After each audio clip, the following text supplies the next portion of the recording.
Samsung's next generation of foldable phones is almost here, and a new supply chain report suggests the company is preparing a major production shakeup ahead of its expected July 22nd Galaxy Unpacked event. If the latest leak is accurate, Samsung is putting extra weight behind a brand new model designed to change the foldable conversation. The Galaxy Z Fold 8 Wide. According to a report from Korean publication ET News via machine translation, Samsung is reportedly increasing its manufacturing targets for its first ever wide foldable, an aggressive move that signals high internal expectations before the phones even hit stores. The leak claims Samsung is reconsidering its original 3-month production plan for the Z Fold 8 Wide, with a possible boost of roughly 200,000 to 300,000 additional units on the table. That's a notable bump, especially for a device that represents a new direction in foldable design. And it suggests Samsung believes this wide form factor could be a major driver of demand, potentially becoming the headline product of its foldables lineup, not just an experimental side option. The report also says Samsung may take a more flexible, performance-based approach once the first wave is out. Instead of locking in fixed production numbers long-term, the company is reportedly planning to dynamically adjust manufacturing volumes per model based on early retail performance after the initial 3-month period. In other words, whichever foldable sells best will get the strongest supply support moving forward. What makes this leak even more interesting is how the Z Fold 8 Wide is being positioned relative to Samsung's other foldables. ET News suggests the initial production targets for the company's first wide foldable are landing close to the standard Galaxy Z Fold 8, implying Samsung sees the Z Fold 8 Wide as a core pillar, not a niche spin-off.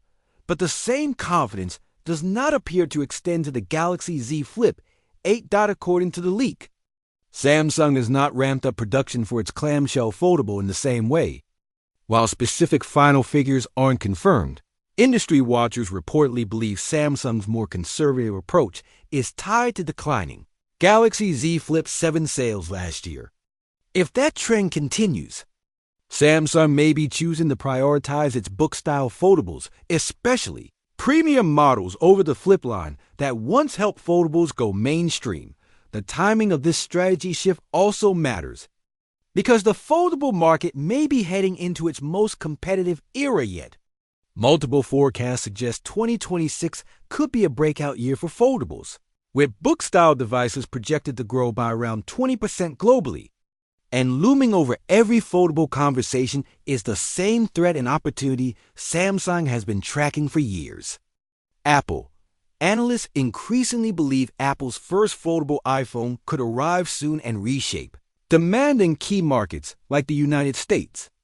Counterpoint's projections indicate Apple could eat away at some of Samsung's influence, even if Samsung remains the largest foldable player overall.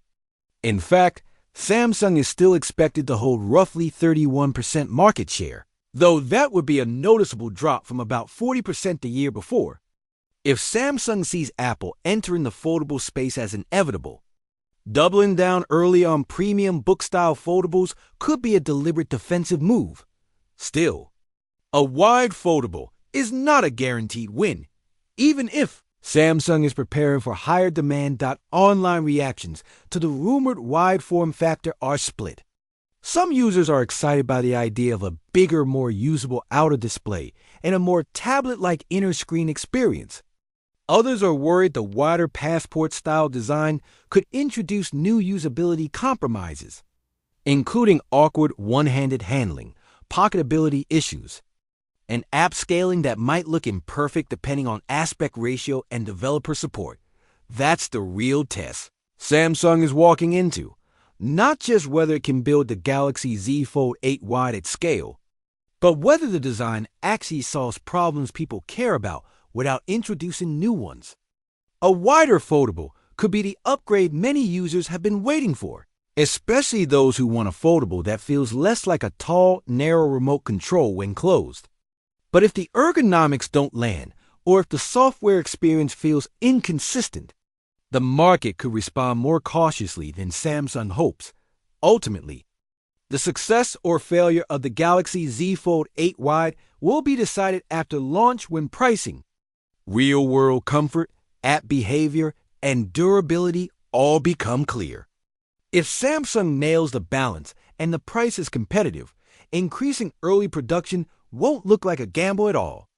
It will look like Samsung reading the market correctly and getting ahead of the next big shift in foldables before its rivals can react. For now, with July 22nd approaching fast, one thing is clear.